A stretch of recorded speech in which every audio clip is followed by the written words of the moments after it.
Se nota que has interiorizado totalmente la propaganda de la Unión, Sonmi. Podría contestarte que tú también has interiorizado totalmente la propaganda de Neasocopros, archivista. ¿Alguna vez te comentó Haeyu cómo pensaba la Unión derrocar a un Estado con un ejército permanente de 2 millones de soldados? Sí, la Unión pretendía ascender a 6 millones de fabricados. No entiendo cómo no te diste cuenta de que se trataba de una idea descabellada. Todas las revoluciones son una idea descabellada hasta que estallan. Entonces se convierten en realidades históricas inevitables. ¿Cómo iba a conseguir la Unión esa ascensión simultánea? El campo de batalla era el ámbito molecular. Unos pocos cientos de unionistas infiltrados en instalaciones clave, tales como fábricas de jabón y viveros de uterotanques, podían provocar varios millones de ascensiones a base de añadir el catalizador del Dr. Solimán a los canales de alimentación centrales. ¿Qué daño podrían infligir 6 millones de fabricados al estado piramidal más estable de la historia de la civilización? ¿Quién se iba a ocupar de trabajar en las cadenas de montaje, de tratar las aguas residuales, de dar de comer a los peces de las piscifactorías, de extraer petróleo y carbón, de alimentar los reactores, de construir edificios, de servir en los restaurantes, de apagar los fuegos, de bloquear las fronteras, de llenar los tanques de Exxon, de subir, cavar, arrastrar, empujar, de plantar, de cosechar? Los purasangres han olvidado los oficios necesarios para construir una sociedad. La verdadera pregunta es, ¿qué daño podrían no infligir 6 millones de ascensiones, unidas a las milicias de las zonas aisladas y los purasangres de bajo estrato próximos a los infrahombres? La unanimidad impondría el orden. No todas las agencias de policía se componen exclusivamente de agentes secretos de la Unión. ¿Qué mecanismos de intimidación posee la unanimidad? ¿Qué haría amenazar con Colts a los ascendidos? Hasta una simple sirviente como Yuna 939 prefirió morir antes que ser esclava. Espera. Cuando te pusiste en fuga, la unanimidad ya estaba al tanto de la conspiración. Habían intentado atraparte. Del mismo modo, la unanimidad acordonaría rápidamente las fábricas de jabón. La unanimidad estaba al tanto de que en Tae-Mosan había algunos espías de la Unión y una sirviente ascendida, nada más. ¿Y qué papel desempeñabas tú en todo ese macroplan? Mi primera función era demostrar que el catalizador de ascensión de Solimán funcionaba de verdad, y eso mi mente ya lo había hecho al no desintegrarse. Varios laboratorios clandestinos estaban sintetizando el catalizador en cantidades industriales. Tu segunda función, me informó Haeyu aquella misma mañana, será la de embajadora. El general Apis, la carpa del garito de Mahjong, esperaba que yo hiciese las veces de emisario, de interlocutor entre la Unión y los fabricados ascendidos, ayudándolos a movilizarse como ciudadanos revolucionarios. ¿Cómo te sentías desempeñando semejante papel dentro de una organización terrorista? Muy nerviosa, le dije al unionista que no estaba genomizada para cambiar el curso de la historia, pero me contestó que ni yo ni nadie. Piénsatelo, me apremió. Apis esperaba que tomase una decisión antes de nuestro próximo encuentro. De momento, lo único que me pedían era que no rechazase la propuesta sin más ni más. ¿No tenías curiosidad por conocer el rutilante proyecto de futuro de la Unión? ¿Cómo podíais estar tan seguros de que el nuevo orden no daría origen a una tiranía peor?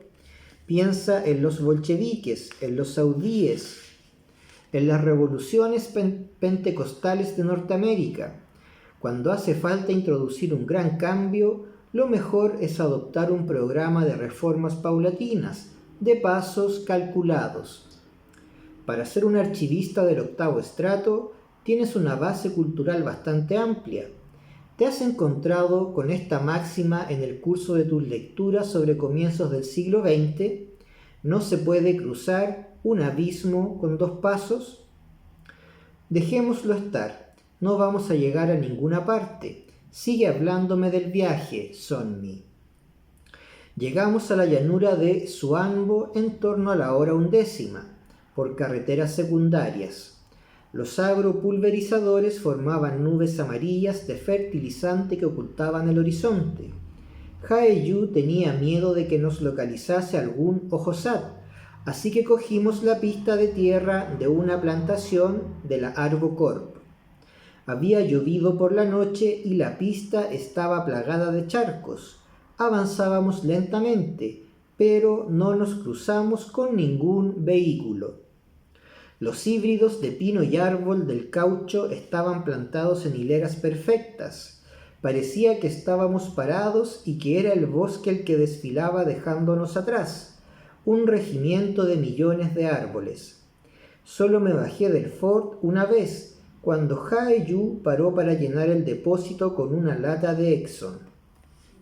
Unas horas antes, en la llanura, lucía un sol espléndido, pero dentro de la plantación reinaba una penumbra perpetua y húmeda.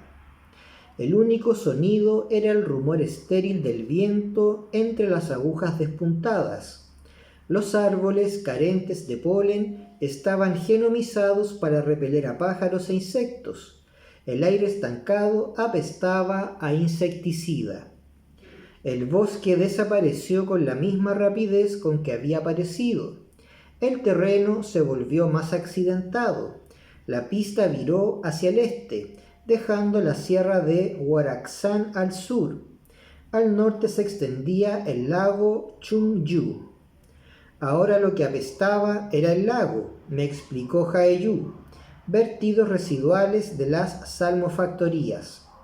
Las colinas de la otra orilla exhibían gigantescos logotipos corporativos.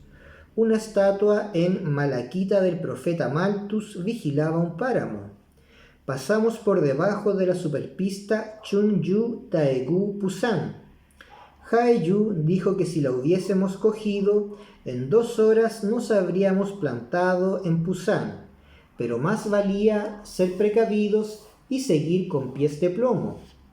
Nuestra pista de tierra, que seguía plagada de baches, empezó a serpentear entre las montañas de Soba-Exan.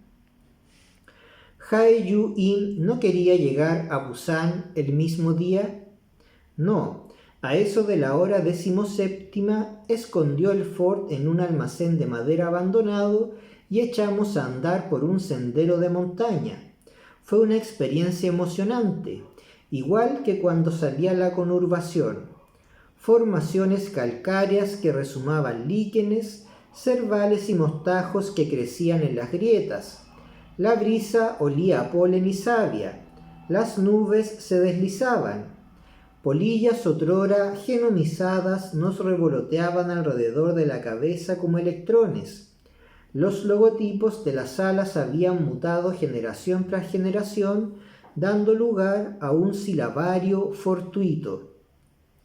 Me sentía como si hubiese vuelto a nacer en aquel entorno tan insólito para una sirviente fabricada como una pradera alpina para un calamar. En un saliente al borde de un precipicio, Haeyu-in señaló al otro lado y me preguntó si lo veía. ¿A quién? Lo único que veía era una pared rocosa.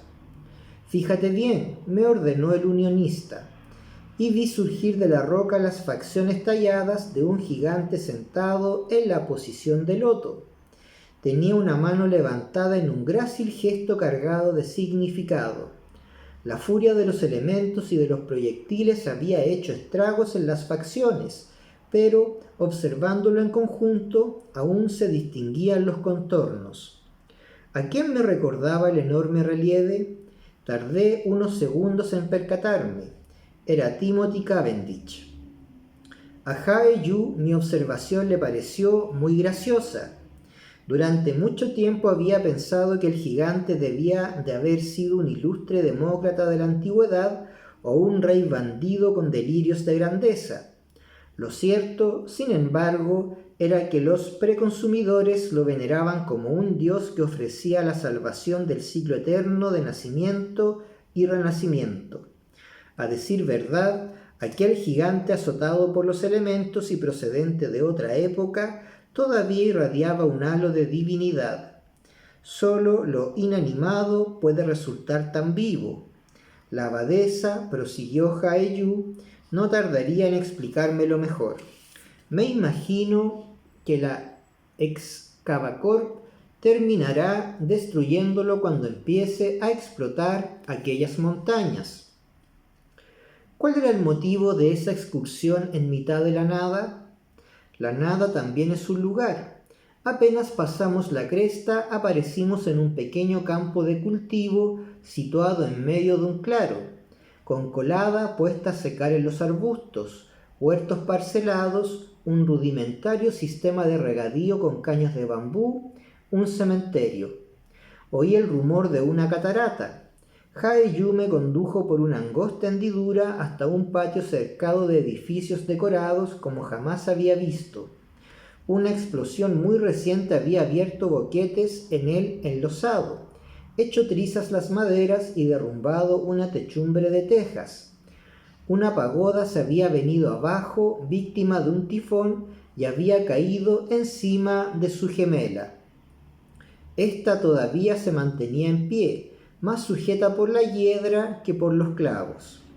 Hae-yu me contó que, antes de que la corpocracia prohibiese las religiones preconsumistas, aquel lugar había sido durante 15 siglos una abadía. Ahora servía de refugio a una colonia de purasangres desposeídos que preferían sobrevivir a duras penas en las montañas que pudrirse en los infrayetos.